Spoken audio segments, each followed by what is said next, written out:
uzaca kumva wumva umuntu arakubwira ati rwose ndi kugenda nkumva akaguru kamwe kari kwihuta kandi karigiye buhoro, wumva aravuze ati iki gipande kimwe ndi kumva kiri gukora kino ndi kumva niyo wakinosha kitari kumva, wumva arakubwiye ngo njyewe ngo ndi gusitara ngo cyangwa sinakoze ku muriro sinasha. Ibyo byose ni ukugagara bigaragaza ko umuntu abura vitamine B.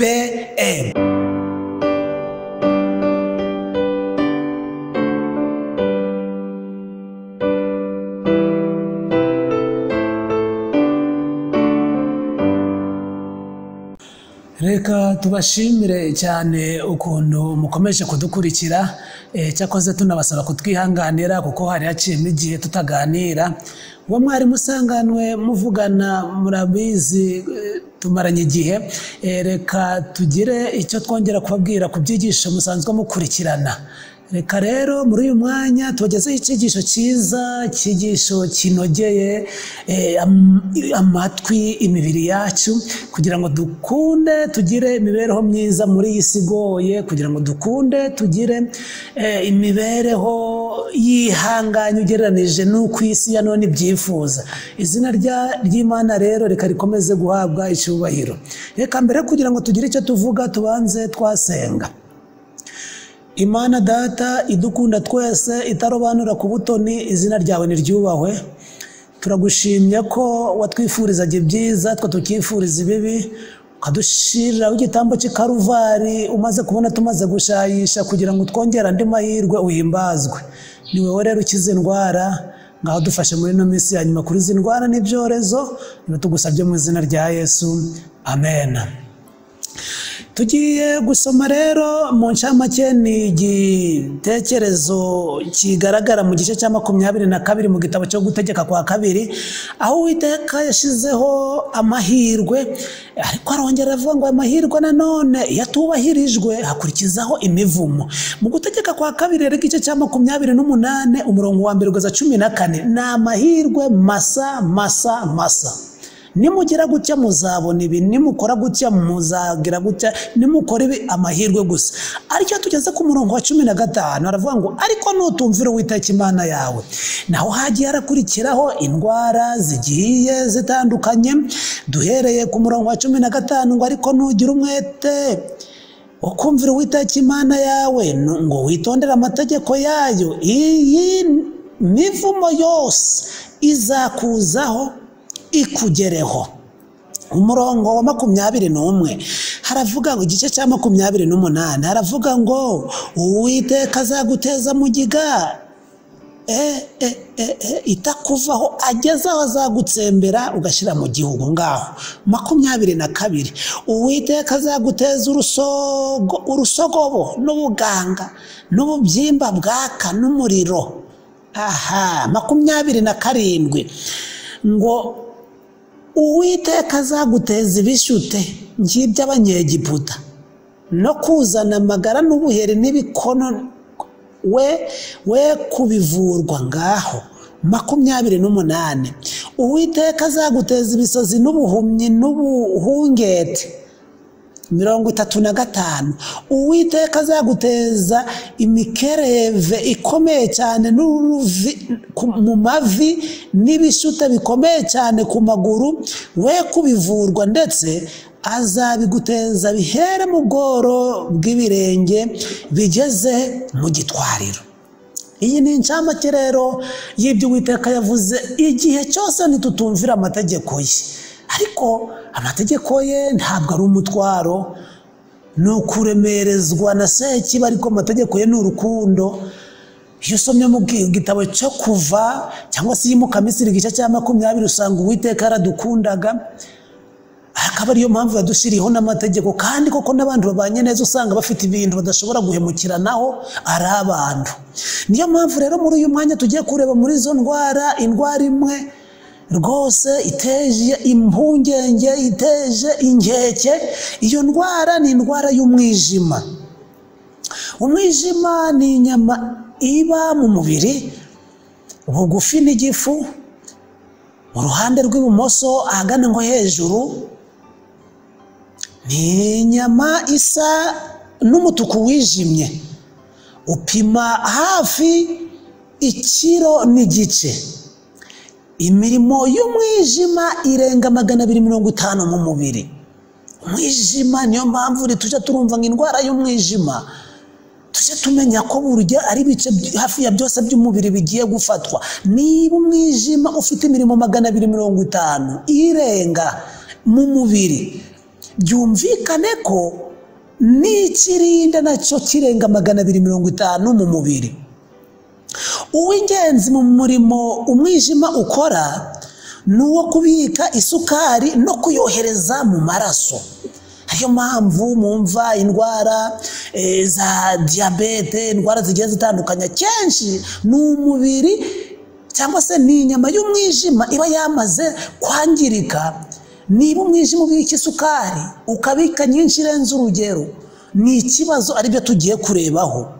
Indwara y'umwijima nayo ifite abanzi b'umwijima. Indwara ya mbere tubonye ni isukari irenze urugero, turi buze kwisubiraho amasegonda makeya. Ariko mu ndwara zituma umuntu arwara umwijima, nubwo abantu benshi batabizi cyangwa ngo babisobanukirwe, ni indwara y'ubwihebe. Burya ntabwo ari byiza kubaho umuntu ameze nk'uwihebye, kubaho umuntu yarashaririwe. Nubwo turi mu isi dusharireza, ariko ntabwo ari byiza. Twakagombye kubimenya noneho tukarwana nabyo, ntitwinjira muri ubwo buzima, kuko niba tuganza tukiheba, ni indwara y'umwijima izafatwa, hanyuma turwara umwijima. Ikindi cya kabiri gituma indwara y'umwijima ifatwa ni umunaniro. Turi mu isi dusabwa gukora cyane, turi mu isi dusabwa rwose kwizenguruka uko bukeye n'uko bwije. Ariko inama natanga kugira ngo dukire iyi ndwara y'umwijima, habaho kugenekereza, habaho guhagarika bimwe mu byifuzo tugenda tugira kugira ngo turamire umubiri, kuko tutararamira uyu mubiri n'ibyo dushaka kugeraho ntabwo twabigeraho, bitewe n'uko iyi ndwara iba yamaze gufata umwijima bitewe n'umunaniro dushobora guhorana. Byumvikane ko rero mu kugira ngo iyi ngingo tuyivireho rimwe, twakagombye kugira amasaha yo turuhuka nijoro afatika. Umuntu mukuru akagerageza akaryama amasaha 6 kugeza ku 8 bitewe n'icyo umuntu akora. Ukaryama hagati muri ayo masaha nijoro, byaba byiza tugasobanukirwa n'amategeko y'Imana, kuko Imana yatanze umunsi umwe w'ikiruhuko mu minsi 7, ari wo munsi wa 7 isabato, tukamenya ko tugomba kuruhuka byibura umunsi umwe noneho dutuje. Ikindi gituma indwara y'umwijima yarihariye umudiho cyangwa se ivugwa hirya no hino, yarabaye kizigenza, ni ugukora byinshi cyane kandi utariye. Ubu turi mu isi dusaba gukora cyane, ariko ingorane iri kubaho nuko turi gukora noneho ntitunarye. Byumvikane ko rero niba tugiye gukora cyane, twongere n'imirire, turebe ibyo turya. Urya ngo umuntu ukora cyane yakagombye kurya amafunguro 3, ukora buhoro ngo ashobora kurya rimwe, irindi rya kabiri rikaba igice mu munsi. Gukora byinshi tutariye nibyo biri gutuma indwara y'umwijima rwose iba itwifatira. Icya gatatu, kurya utarakora, cyangwa se yego kurya utarakora, ntabwo ari kurya utarakora, ahubwo ni ukurya utarakora.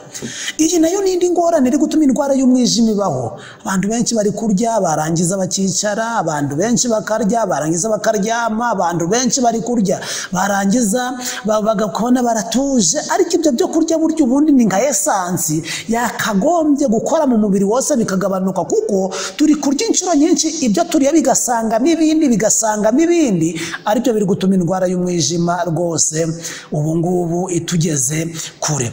Icya gatatu, mubiri gutuma indwara y'umwijima itwifatira, kurya amavuta menshi.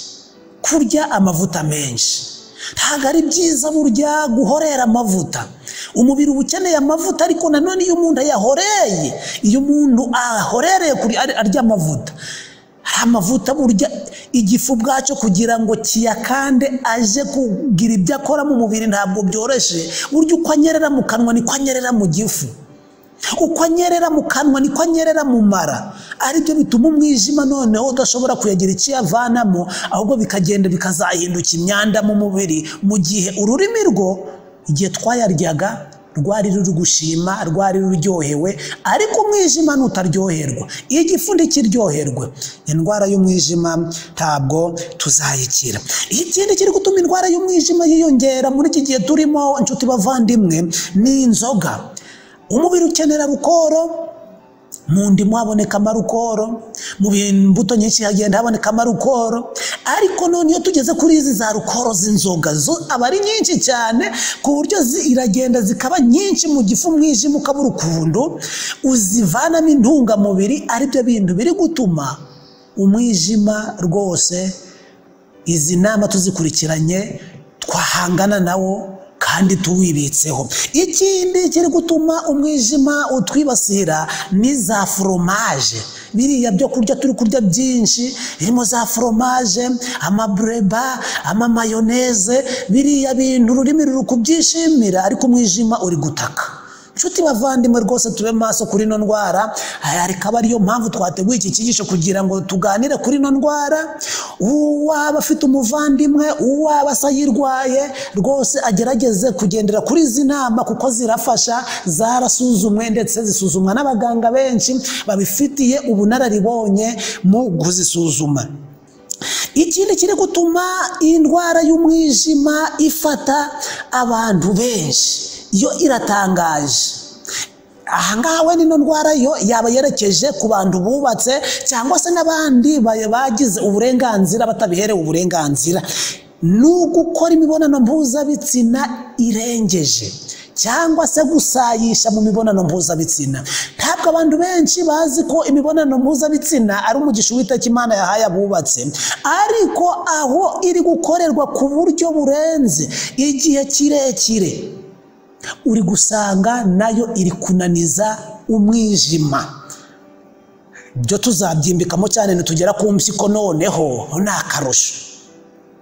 Nubwo abahanga benshi bagiye basobanurira bakavuga bati, none se imibonano mpuzabitsina iri mu rugero ni ikorwa kangahe, se yakorwa ite?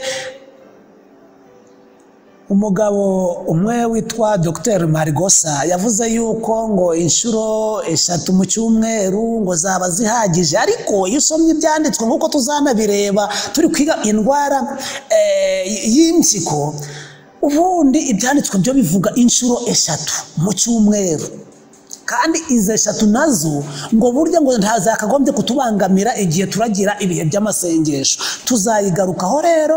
Imibonano mpuzabitsina nayo iri mu bintu biri gutuma indwara z'umwijima zihuta, zisakara, ziba nyinshi ndetse zinatwigarurira. Indyo nkene. Indyo nkene, turi mu bihe bigoye, turi mu bihe bitoroshe, turi mu bihe byo kubona ifunguro ry'umunsi nk'uko Yesu Kristo yabisenze ati, uduhe ifunguro ry'uyu munsi. Niyo masengesho benshi turi gusenga, ariko burya nubwo bimeze gutyo, nabyo biri gutuma indwara y'umwijima idufatwa, kubera ko indyo nkene itera indwara y'umwijima. Ariko cyane cyane ntabwo ari indyo nkene gusa, iyo urebye usanga ngo indyo inyinshi turi kurya ziri kuba zibuzemo vitamini A. Ngo iyo vitamini A rero ibuze, akenshi n'umwijima ngo ukunze kugira intege nkeya. Ese iyo vitamini A iboneka hehe? Turi kuvuga ikibazo tugashyiraho n'igisubizo, nshuti bavandimwe, tukavuga ikibazo tukavuga n'igisubizo, kugira ngo byanga bikunda dufashanye, twunganirane, kugira ngo seki batatwishima hejuru. Iyi vitamini A ikenewe cyane ni iyi. Ni vitamine iboneka mu sombe, imboga z'isombe, karote, itomati cyangwa se inyanya, imboga za epinari, ibijumba. Umuntu warakenewe byibuze miligarama 1 n'igice ku munsi kugira ngo ashobore kugira ubudahangarwa bw'umwijima.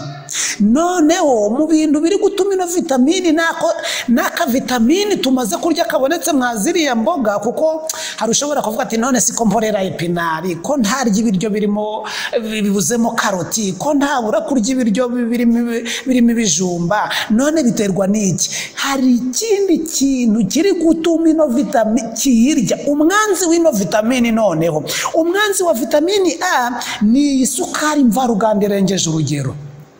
Iyi sukari mvaruganda irengeje urugero ni umwanzi wa vitamini A. Turaza no kubireba no kuri vitamini B cyangwa bana A. Isukari iragenda ikazinyunyusa. Niyo mpamvu turi kumva umwijima uri kutwishima hejuru, biri kugera mu mubiri bigahangana, kirushije ikindi imbaraga kigatanga ikimenyetso, kandi icyo kimenyetso ushobora kucyumva cyangwa se nanjye nshobora kuba ndi kucyumva muri iki gihe. Umwanzi rero wa vitamini A, umwanzi wa vitamini B. Vitamini A, abantu benshi bashobora kuvuga bati vitamini A ubundi maze iki mu mubiri? Ubundi vitamini A na B nibyo bita tiamine mu ndimi z'amahanga, ariko iyi vitamini A ni itera apeti. Yo mpamvu rwose iyo umuntu akoresheje isukari nyinshi, iyo agize bya bintu hejuru twavuze bihangana n'umwijima, apeti iragabanuka, ubwonko ntabwo bukora neza, gukura nta gikuriro iyo abana ari batoya, gusa ntabwo umuntu asa neza, umuntu agira rwose kudasa neza, umutima nawo ntutere neza. Ariyo mpamvu iyo umuntu yarwaye umwijima akenshi usanga n'umutima ufite ikibazo. Mu kugira ikibazo rero niyo mpamvu dusaba kugira ngo iyi ndwara rwose twateguye iki cyigisho kugira ngo buri wese ashobore guhangana nayo kandi tuzayinesha. Vitamini B, uko tugiye kwibanda kuri vitamini A, kuri vitamini B ariyo zituma umwijima ukora neza, arizo zifite umwanzi witwa isukari mvaruganda. Vitamini B yo iboneka mu binyampeke. Iyo tuvuga ibinyampeke tuvuga impungure, tuvuga ingano, umuceri n'ibindi bene ngibyo, ibinyamisogwe, imboga z'icyatsi ndetse n'imbuto. Kuri ino vitamini B umuntu akeneye byibuze garama 1.25 kugeza kuri garama 3. Ntabwo ibyo byose byaka, iyo upimye izo garama rwose zigiye nakurushirwa akaboko mu munsi umwe. Iyo umuntu abuze vitamini B, ikintu gikurikiraho ni ukuremara. Cyo mpamvu uzajya kubona muri iki gihe turimo hariho kuremara kwinshi ku bana, muzagenda murabyumva. Ikindi kigaragaza umuntu ubura vitamini B ni ukugagara. Uzajya kumva umuntu arakubwira ati rwose ndi kugenda nkumva akaguru kamwe kari kwihuta kandi kagiye buhoro, wumva aravuze ati iki gipande kimwe ndi kumva kiri gukora kino, ndi kumva niyo wakinosha kitari kumva. Wumva arakubwiye ngo njyewe ngo ndi gusitara ngo cyangwa sinakoze ku muriro sinasha. Ibyo byose ni ukugagara, bigaragaza ko umuntu abura vitamini B. Hariho ibindi bimenyetso bigaragaza ko umuntu wabuze vitamini B, ni uguta ubwenge. Uzajya kumva umuntu arakubwiye ngo hari aho ndi kugera ngo nkumva sinzi singiyemo, ngo hari aho nageze numva ngiye ntari gutekereza. Ibyo byose kandi ngo ibyo biba bitunguranye. Ibyo rero ni ukubura vitamini B.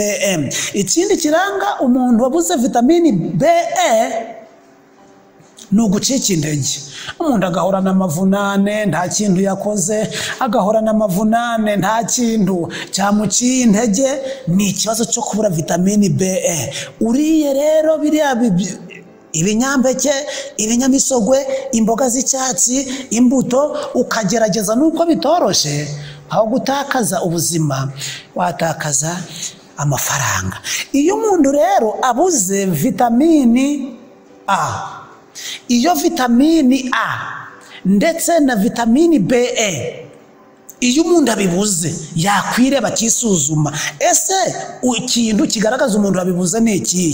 Abura ikintu bita mu gifaransa ngo ni introspection. Introspection iyo umuntu abuze iyo vitamine tugenekereje mu kinyarwanda ni ukubura amakenga. Umuntu bibura nta makenga agira. Iyo umuntu nta makenga afite rero dore ibimenyetso bimuranga: kudaha ibindi agaciro. Nyabuneka turi mu minsi ya nyuma, ngo ibyo babivuga ngo ni kera. Nyabuneka genda witonze, hashobora kuba impanuka, ngo gupfa ni rimwe. Nyabuneka gutakare biba byiza kubera iyi mpamvu iyi n'iyi, ngo ndawe upfa kabiri. Amakenga agashira, amakenga agashira. Ikindi kigaragaza umuntu ubura vitamini BE na vitamini BE na vitamini A, kugaragaza umubabaro vuba. Wamubaza uti kubera iki kintu iki cyabaye inshuti muvandimwe, ukabona ararize, ukabona agiye kure, ukabona asuhuje umutima, ukabona isuhinduka umwanzi we wa mbere, no kubura vitamini A na vitamini B ziboneka hehe? Mu byo twamaze kubura, twamaze kuvuga. Umuntu nanone ubura ziriya vitamini A na vitamini BM, ikindi kimenyetso nuko arwara rubagimpande. Bantu rwose nubwo turi kuvuga ku ndwara y'umwijima, azaje aragenderamo n'izindi ndwara. Rubagimpande iterwa no kubura vitamini B na vitamini A. Iyo zigabanutse mu mubiri cyangwa se zikabura, ni ikimenyetso ni rubagimpande. Igisubizo twakivuze hejuru rero. Ikindi kigaragaza umuntu wabuze vitamini B na vitamini A ni ubushuhe butagira gahunda mu mubiri.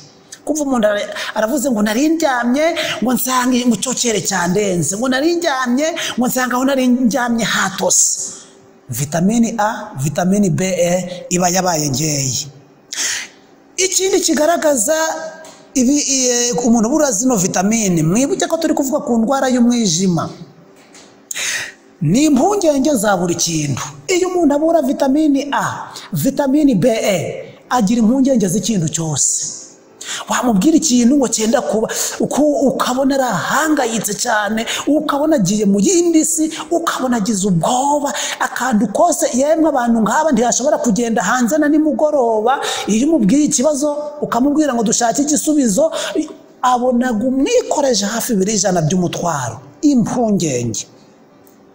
Ikindi kigaragaza umuntu ubura vitamini A na vitamini B ni ibitotsi bitagira gahunda.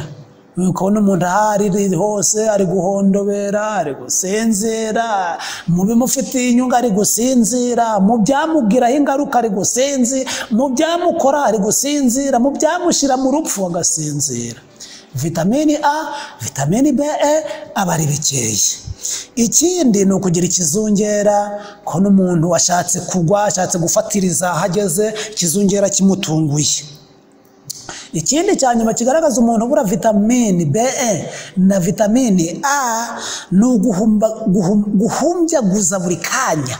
Burya hari amasegonda umuntu ashobora kumara ahumbya kandi anareba. Iyo umuntu ari guhumbya rero, ukabona ari guhumbya buri kanya, ukagira ngo afite ubwoba bene nk'ibi ndi gukora, ukabona ari kureba, ari guhumbya buri mwanya, ni ikimenyetso cy'uko abura vitamini B, vitamini A.